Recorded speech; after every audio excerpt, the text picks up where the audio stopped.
আসসালামু আলাইকুম। আমরা পূর্বকরম মোল্লাপুর আসলাম মুইয়া বাড়ির সামনে থেকে বলতেছি। আসলাম মুইয়া বাড়ির সামনে ৩-৪ জন কিশোর গ্যাং অস্ত্র নিয়ে আসি আমাদের এই দুলাল প্রতিবন্ধীকে কি পরিমাণ মারছে দেখেন।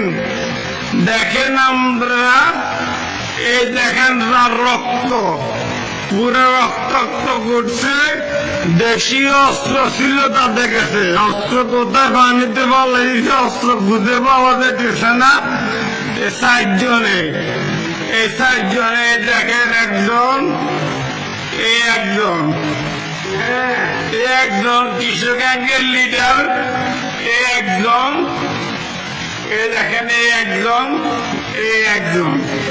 এই ৪ জনে এরা দেশীয় অস্ত্র সহ